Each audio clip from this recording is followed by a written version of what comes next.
太平洋战争第10篇，日军剑指莫尔兹比港，却没想到美军早已悄悄破译了他们的通信密码。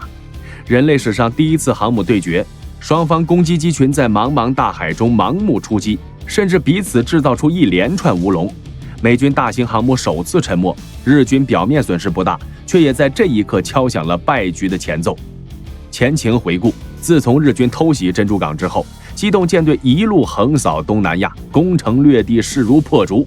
反观美军的航母部队，只能暂时避开锋芒，就像海上的游击队一样，伺机在敌后出手捅日本人一刀，随即迅速撤回珍珠港。然而，当日军决定发动行动，试图攻占新几内亚的战略要地莫尔兹比港时，他们终于迎来了与美军航母舰队之间一场无法回避的宿命对决。这一战是人类历史上第一次真正意义上的超视距海战，双方舰载机也首次展开大规模的攻防交锋。虽然在战术层面，美军的损失更为惨重，但这场战役却第一次让日军未能达成战略目标。更重要的是，它也为之后更加决定性的中途岛海战积累了关键而宝贵的实战经验。1942年2月底，随着河属东印度的盟军部队正式投降，日本海陆军高层也开始着手规划下一阶段的军事行动。单从当时的战场态势来看，不论是继续南下威胁澳大利亚本土，还是切断美国与澳大利亚之间的海上交通线，新几内亚都是一个绕不开的关键目标。然而，新几内亚岛中部横贯着一条东西走向的连绵山脉，加上大片原始热带丛林，地形极为险恶。若要克服这些天然屏障，在已经占领莱城与萨拉莫阿之后，由日本陆军在海军掩护下，直接于其首府莫尔兹比港附近实施登陆，无疑是成本最低、效率最高的作战方案。但负责执行这一项 MO 作战计划的第4舰队司令高木正雄，此时却感到相当头痛。因为机动舰队在4月被抽调西进，投入印度洋方向的作战行动。与此同时，美军在空袭马绍尔群岛之后，又接连对日军占领的多座岛屿发动突袭。即便获得翔凤号轻型航母的支援，高木正雄依然疲于奔命，应对得十分吃力。直到机动舰队结束行动返回，由井上成美指挥的翔鹤号与瑞鹤号航母才正式加入协同作战的行列。然而，高木正雄当时并未意识到，他所付出的代价不只是白白损失了1个多月的时间，更包括了原本可能到手的胜利机会。事实上，在珍珠港遭到袭击之后，由罗彻福特少校所领导的美国太平洋舰队情报部门便几乎日以继夜地投入破译日军通信密码的工作。更关键的是，美军还在1942年1月20日被击沉的日军1-124号潜艇上成功取得了日本海军使用的通信密码本。到了1942年4月，罗彻福特已经能够稳定破译日本海军的电文，并确信日军下一步的目标正是莫尔兹比港。不过，当尼米兹收到这份情报时，内心却相当为难，因为他麾下最具战斗经验的航母指挥官哈尔西，此刻正率领企业号与大黄蜂号执行对东京的空袭任务。在别无选择的情况下，尼米兹只能让在此前反击作战中表现平平的弗莱彻指挥约克城号与列克星敦号组成的航母编队，于5月1日进入南太平洋的珊瑚海海域。作为人类历史上第一次航母与航母之间的主力决战，无论是日军指挥官高木正雄，还是美军方面的弗莱彻，其实都不是航空兵出身，对于如何指挥航母作战，也都谈不上有太多经验。从兵力配置上来看，日军投入的是翔凤号、翔鹤号与瑞鹤号3艘航母，其中翔凤号只是一艘排水量约1万吨的轻型航母，舰上仅搭载18架战机，而翔鹤号与瑞鹤号则是3万吨级的重型航母。两舰合计可运用约125架舰载机。美军方面出动的是满载排水量超过4万吨、由战列巡洋舰改装而来的列克星敦号，以及满载排水量约2.55万吨的约克城级首舰约克城号。在这场战役中，两舰共可动用143架舰载机。虽然美军已经掌握情报，确认日军的最终目标是莫尔兹比港，但在广阔的南太平洋上，他们依然无法准确判断日军航母究竟会从哪个方向逼近。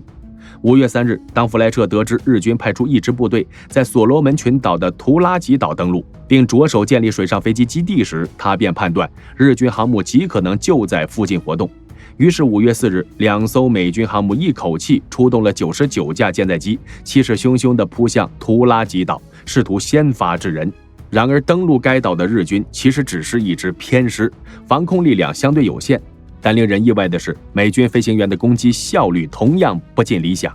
在一轮密集轰炸之后，美军只击沉了1艘日军驱逐舰以及7艘小型船只，另外击伤了5架水上飞机。这次行动不仅未能达成预期战果，反而等于向日军明确示警，美军航母编队已经出现在这一带海域。井上成美随即下令，由14艘运输舰搭载登陆部队，在翔凤号航母与护航战舰掩护下，自拉包尔出发，朝莫尔兹比港方向推进。与此同时，翔鹤号与瑞鹤号则单独编成机动部队，派出舰载机反复搜索珊瑚海海域，准备与美军航母正面对决。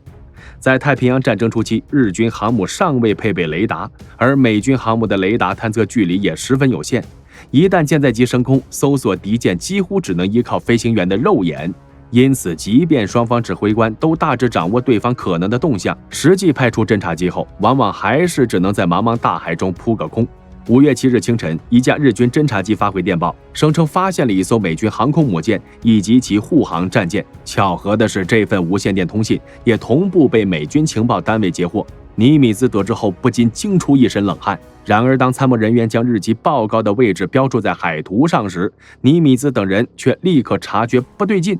这个位置根本不可能有美军航母存在。事实证明，在恶劣天气影响下，日军飞行员误将美军的尼奥肖号游船以及为其护航的西姆斯号驱逐舰错认成了美军航母编队。但此时已经整装待发的日军攻击部队仍然起飞了，18架零式战斗机、24架鱼雷攻击机以及36架俯冲轰炸机浩浩荡荡地朝目标杀去。等到抵达预定位置后，日军飞行员才发现眼前根本不是所谓的高价值目标。心有不甘的日机编队又在附近空域搜索了将近2个小时，试图找到真正的美军航母。最终无果之下，指挥官高桥鹤一少佐下令，由36架99式俯冲轰炸机直接击沉这2艘舰艇。就这样，尼奥肖号与西姆斯号承受了日军飞行员全部的怒火。西姆斯号被3枚炸弹命中，迅速沉没。而尼奥肖号虽7枚炸弹击中，却凭借大型游船坚固的水密隔舱结构，在船员弃船数日后才最终沉入海中。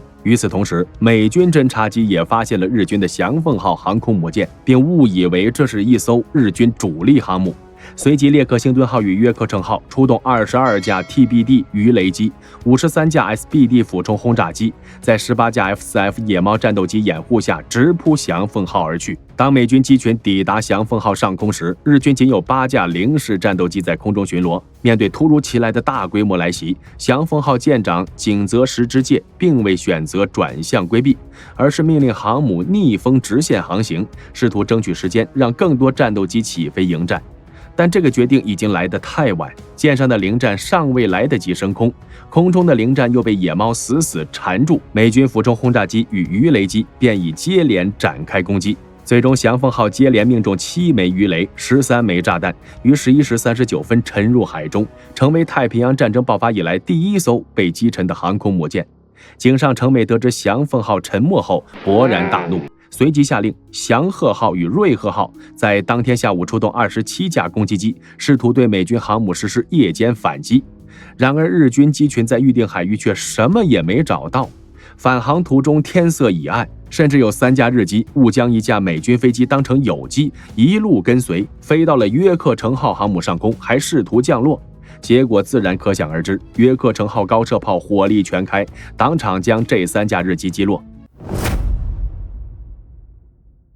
第1天的交手，美军虽然取得小胜，但双方真正期待的仍然是主力航母之间的正面对决。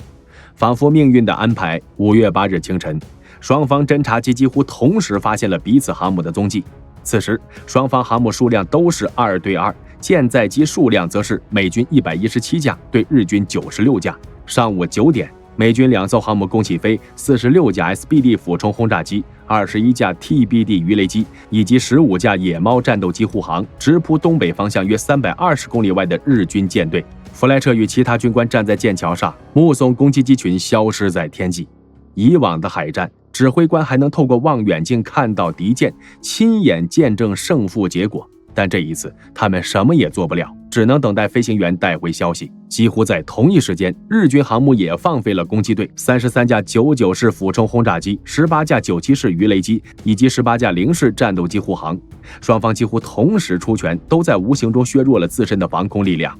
10时57分，美军机群抵达日舰上空。此时，瑞鹤号恰好躲进一片积雨云下方，未被发现。祥和号因此承受了美军全部的攻击火力。尽管两鹤拥有当时日军航母中最大的载机量，但真正能投入空战的零战数量有限，很快便与野猫战斗机陷入缠斗。虽然野猫在机动性上不如零战，但在数量上绝对碾压。因此，在野猫牵制零战的同时，美军轰炸机接连投弹。然而命中率并不理想，最终只有3枚炸弹击中了祥和号的飞行甲板。不过454公斤炸弹已足以对没有装甲防护的木质甲板造成严重破坏。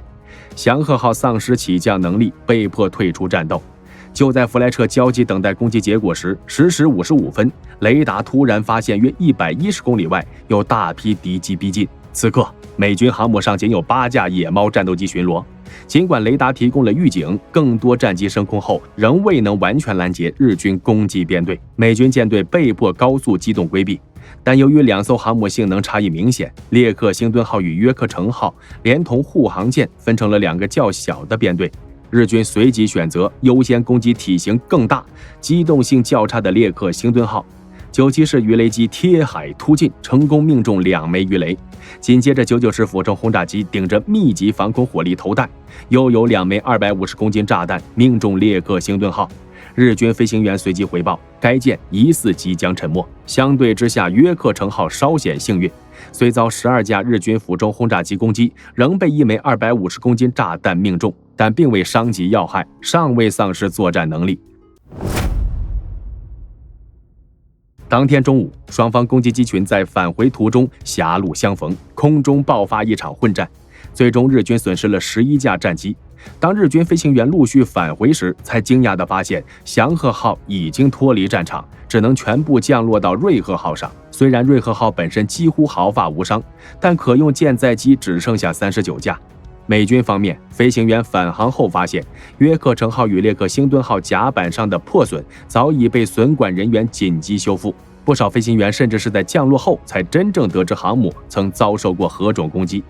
当天下午2点，弗莱彻向珍珠港发出电报，判断自己至少重创了1艘日军主力航母，而美军2艘航母仅属轻伤，认为隔天仍有能力再度发动攻击。然而就在12时45分，列克星敦号受损的燃油管线泄漏，蒸汽发生爆炸。尽管损管队全力抢救，到下午2点半，火势却已经完全失去控制。下午5点，眼见回天乏术，列克星敦号舰长希尔曼上校下令全员弃舰。这艘航母连同34架舰载机沉入海中，成为美军在战争中第1艘损失的主力航空母舰。尼米兹得知消息后震惊不已。失去列克星敦号，美军航母兵力顿时陷入明显劣势，只能放弃进一步作战。耐人寻味的是，井上成美在掌握日军航母战损情况后，同样认为己方已不具备空中优势，随即下令其余舰队北撤，计划待2艘航母完成整补后再重新进攻莫尔兹比港。于是这场航母主力决战就在双方都选择后退的情况下，以一种略显虎头蛇尾的方式结束。从战术层面来看，美军损失了1艘重型航母、1艘驱逐舰以及66架舰载机，代价远高于日军损失的1艘轻型航母与77架舰载机。但从战略角度而言，美军成功挫败了日军南下作战的企图，为加强西南太平洋的海空力量争取到了极为宝贵的时间。更关键的是，约克城号随后赶上了决定命运的中途岛海战，而祥和号与瑞鹤号却双双缺席。因此，珊瑚海之战对美军而言是一次战术上的失败，却是一场意义重大的战略胜利。下集预告：就在美日航母在珊瑚海激战的同时，日本联合舰队正悄然集结，动员多达8艘航空母舰、120余艘各型舰艇，同时发动对阿留申群岛与中途岛的作战行动。这是太平洋战争爆发以来日本海军规模最大的一次兵力调动。然而，美军透过破译日军通讯密码，准确判断出真正的主攻方向正是中途岛，并抢先向该地集结兵力。即便重伤在身，约克城号仍带伤参战，使美军在中途岛附近反而取得了相对的兵力优势。但由于飞行员素质与战斗机性能的差距，美军舰载机在攻击日军航母时，依旧付出了极为惨重的代价。请看下集《中途岛之战上》。